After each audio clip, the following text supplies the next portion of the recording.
Okay, are you ready to read chapter 17, Best Friend Day, Furby's Friendship Pyramid?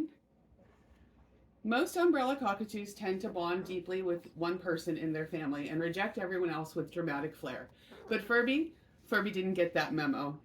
He's an equal opportunity companion, handing out affection and mild insults fairly and frequently across the household. Of course, he's still Furby, so his version of equal is a little eccentric. There are only 3 humans in our home, myself, my husband, and our son. Yet Furby has developed his own specific relationship with each of us. He's like a little social manager, except with feathers and louder opinion. I would say social butterfly, but Furby is absolutely terrified of butterflies. I am Furby's primary caretaker, which is a polite way of saying I am in charge of changing the television. His remote control privileges have been permanently revoked. Toys, food, snacks, kisses, cleaning, poop patrol, and emotional support. To Furby, I am the provider, the one who makes sure everything gets done. He loves me, of course, but with a sort of professional respect, like a bossy toddler that knows which parent has the granola bars. But the person at the very top of Furby's carefully curated friendship pyramid, that honor belongs to my husband, aka Furby's best friend. Furby gave him that title all on his own, the moment he learned what a best friend was, thanks in part to PBS and Sesame Street. Once bestowed, the name stuck. Now, whenever my husband walks into the room, Furby perks up like a sitcom character delivering their favorite catchphrase. Best friend, he squawks, wings flared, crest up. It's adorable and slightly dramatic, which, let's face it, describes Furby perfectly. Furby lives for best friend days, those glorious occasions when my husband is off work. On best friend days, Furby is absolutely radiant.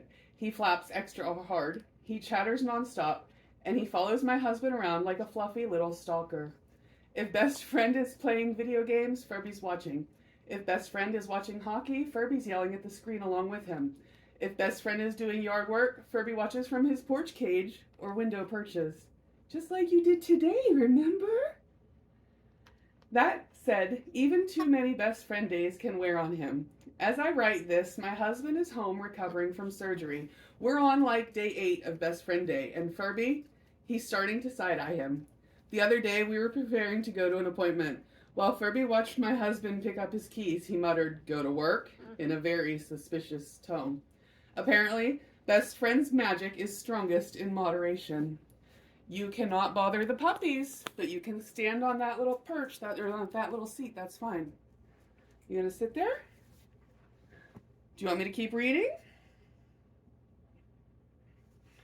You see, Furby has a strict daily routine. Is that good? And when my husband is home, that routine gets altered. Meal time shift, television shows start late, and the sacred ritual of watching best friend leave for work from his window perch is ruined. He normally sits by the window and watches the car back out as if it's the showcase of his favorite show. He loves when best friend waves. It's a whole event. Without it, his internal clock just spins in confusion. Watching Furby on best friend days always reminds me of my own childhood, when the term best friend came with a lot of emotional landmines. I moved around a lot as a kid, and every new neighborhood was like cracking into a private club, except all the members were 11 and exclusively wore matching shoes and brands I couldn't have cared less about. One move landed us near 2 girls I had already known from school. I thought this was great news. They were best friends, and now I could be the new 3rd best friend, right? Wrong. Turns out they had a tradition I hadn't been briefed on, Best Friend Day. This was a sacred day during which only the 2 of them could play together, no outsiders allowed.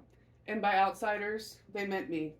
I'd knock on the door with a hopeful smile and get met with a regretful shake of the head and a solemn, "Sorry, it's best friend day." I'd trudge home, feeling like an extra who got written out of the plot.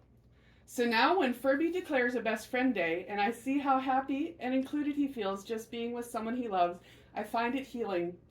Even though it is still full of gatekeeping and exclusions, Furby often tells me to go take a nap when his best friend is home. Best friend is his buddy, and those 2 together is just pure, noisy, ridiculous bird joy. The kind that sings you a song, steals your snack, and follows you to the bathroom. because that's what best friends do. Watching the friendship between Furby and my husband has helped me rethink what being a best friend really means. It's not about exclusivity or inside jokes or only being there on good days. It's about showing up consistently, even when it's hard, especially when it's hard. My husband has done that for me in ways I never imagined needing.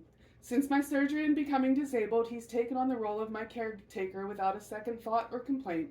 He lifts, cooks, drives, and comforts, and he never makes me feel like a burden. He sees me, all of me, and still calls me his best friend. Don't tell Furby. Watching Furby mirror that love with his silly enthusiasm and wing-flapping devotion reminds me every day that real friendship is simple. Be there, love hard, and never let your person feel alone.